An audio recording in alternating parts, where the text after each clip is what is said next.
You know, death scenes by their very nature creates a lot of chaos. You have first responding patrol officers that are there, other officers show up, detectives, possibly CSI personnel. There's a lot of people involved in these scenes. You got command staff showing up, you got the press showing up on some of the bigger scenes. You even have EMS, paramedics, firefighters, people like that come to the scene, not to mention witnesses and bystanders and everyone else that can be involved in these scenes. And by that very nature, these scenes can get chaotic. And when they become chaotic, people get into a hurry, investigators skip things, and there are areas that are the most common areas that are bubbled up and made mistakes in. And in this course, we're going to talk about the top things that can go wrong at a death scene. And when you look at this, these are things that can hinder prosecution, let suspects go, or at the very least, embarrass you or your department. So let's get started now looking at the most common mistakes made at a death scene. All right, the first mistake we're going to cover in this course is improper response and arrival to the scene. Now, the most important person at any death scene, and certainly in the beginning, is going to be that patrol officer, that road officer, the first person that arrives on a scene.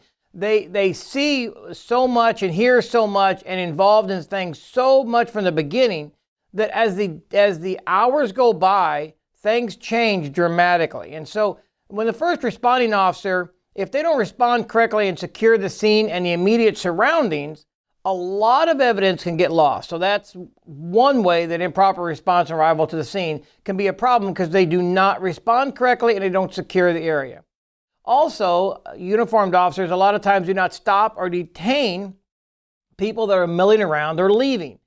You know, if you're on your way to what you know is to be a death scene, you might watch for cars and people leaving the area. I know you have to get to the scene, but look at who's leaving the area. And if you have video cameras in your car, dash cams, things like that, that will help you in watching people leaving the scene. You can go back and look to see who might be leaving.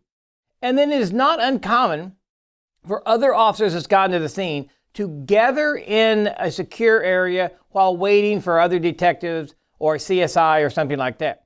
One thing police officers are good at is gathering around and talking. I've been in this business for 30-some years, and when we're waiting for CSI to get there, when we're waiting for the coroner to get there, it is not uncommon for officers that don't have a job to do, that don't have a function to do, that are waiting to do something, just to stand around.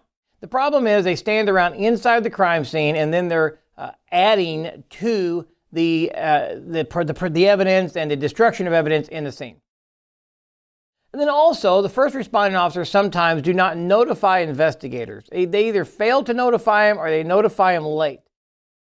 Because patrol officers that might be new or might not be very well educated in death scenes, crime scenes, things like that, might assume something natural, might assume something suicide, and they miss some things that would normally cause them to contact an investigator. So they fail to contact an investigator.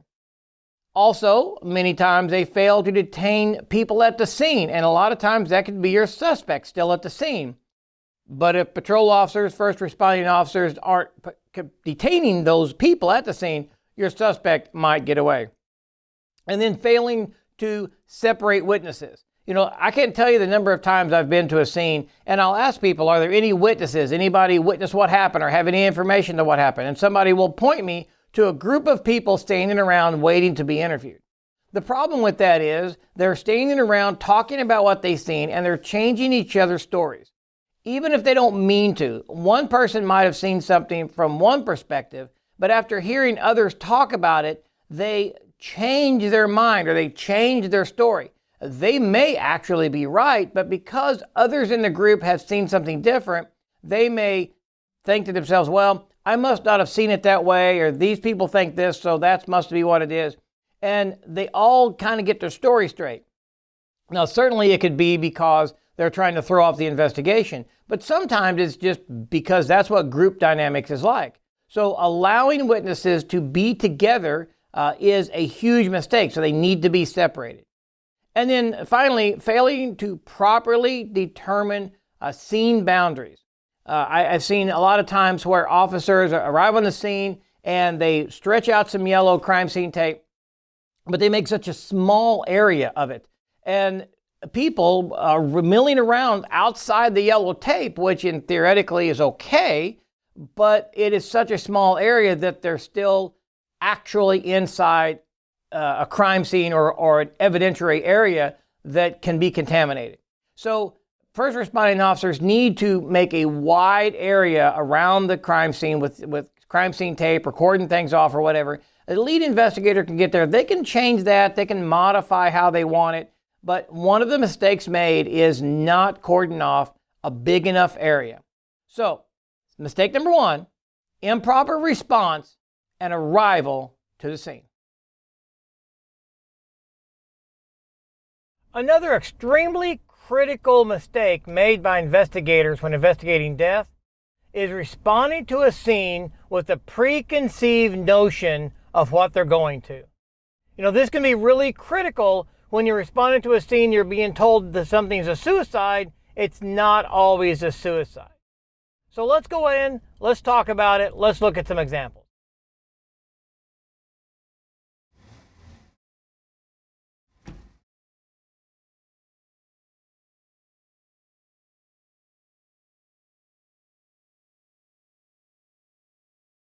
Responding with a preconceived notion, that is a major critical mistake that's made at crime scenes. Investigators should allow themselves to respond to a scene without any preconceived notion. It's common for investigators to get to a scene and be given information, let's say, of a suicide. They've been called, dispatchers called them to respond to a suicide. They get to the scene, patrol officers tell them about a suicide.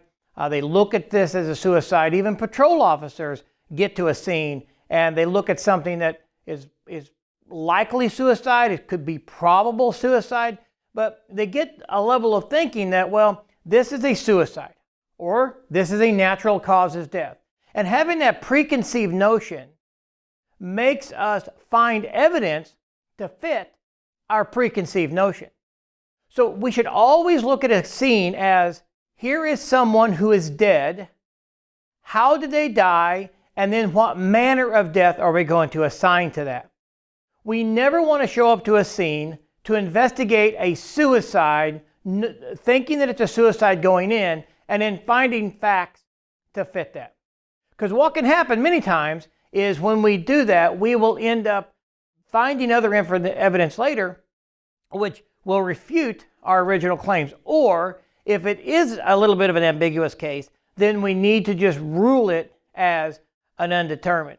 And because if we look at a case and we think it's a suicide or a natural, especially a natural, or let's say an accident, someone fell off a roof, for instance, and we respond to the scene thinking that it's an accident, and everything fits within the realm of accident, but we don't ask any witness questions.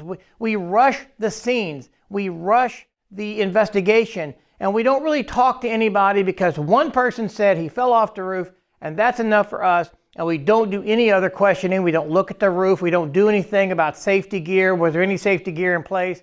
We don't look at anything. All we do is assume, well, it's an accident. He's on the ground. There's tools on the roof. He must have fell. So the big mistake is responding to a scene with a preconceived notion and then finding evidence to fit our preconceived notion. So again, as in the other mistake, is not treating every death as suspicious. Well, in this case as well, if we have a preconceived notion, we will fail the investigation. So, number 4, responding to a scene with a preconceived notion is a major critical mistake in crime scene processing. All right, now let's talk about proper area canvassing. The whole term about area canvassing can be kind of confusing. It's not taught very much in police academies. Coroners and investigators don't normally know about it, how to do it correctly. And so it's one of the biggest mistakes that's made is that there either A, is no area canvass, or B, it's done very poorly. And so an area canvass is literally like it sounds. It's canvassing the area around your crime scene and trying to find witnesses or people with information. Now that could be 4 blocks in every direction from where you're at. It could be just in the apartment building that you're in. It could be 5 miles in either direction if you're in a rural area. And you could have more than one location. You could have the scene where the death or the crime took place. And then there could be an area where a car is stolen from that scene, left at another area, and then you might have to do a canvass in that area. It could be multiple miles away or multiple states away. But that's a canvassing.